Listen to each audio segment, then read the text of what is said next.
Hai guys, jumpa lagi di video part 126. Masih tentang sekuritas di Lusian. Kali ini kita lanjut dengan akuntansi saat penyelesaian obligasi konversi. Dengan contoh soal yang sama, yuk guys kita bahas penyelesaian obligasi lunas dan tidak mengkonversi obligasi saat jatuh tempo. Di atas ada obligasi konversi saat penerbitan, maka saat pelunasan utang obligasi pada kas sebesar 500 juta. Berikutnya, bagaimana saat obligasi dikonversi saat jatuh tempo? Mungkin biar lebih gampang dibuatkan tabel seperti ini aja ya. Isi sekuritas, jumlah, harga, dan nilai. Nanti di sekuritas diisi obligasi dan konversi ke saham. Obligasi jumlah 1000 dengan nilai 500 juta. Maka harganya 500 juta dibagi 1000 sama dengan 500.000.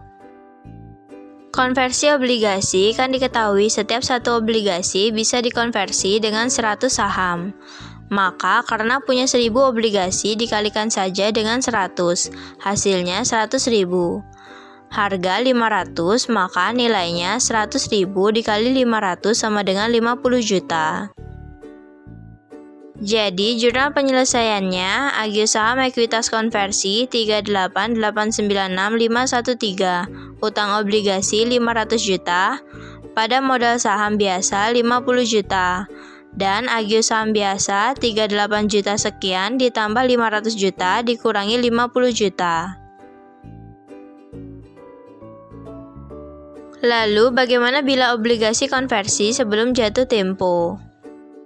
Kita contohin aja ya, bila obligasi dikonversikan pada tahun ketiga, maka langkahnya kalian buat tabel amortisasi obligasi untuk tahu jumlah utang di tahun ketiga.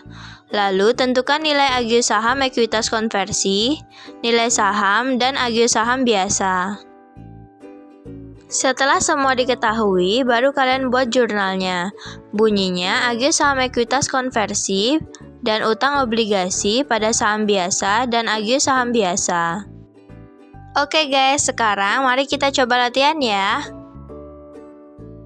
Untuk menjawab kasus PTA, kalian siapkan tabel amortisasi obligasi seperti ini ya. Pada periode dikasih 5 tahun. Bunga yang dibayarkan 7% dikalikan 500 juta. Beban bunga diisi 9% dikali nilai buku. Amortisasi diskonto yaitu bunga yang dibayar dikurangi beban bunga. Nanti nilai buku merupakan selisih antara PV obligasi dengan amortisasi. Oke, pertama kalian isi dulu nilai PV obligasi yang sudah dicari sebelumnya. Lalu isi tahun hingga ke 5. Bunga yang dibayarkan 7% dikalikan 500 juta.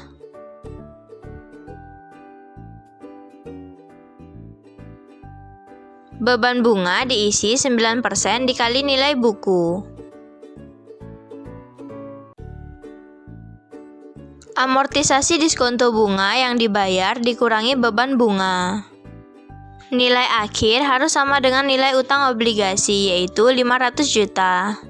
Maka jumlah utang di tahun ketiga yang ini ya guys.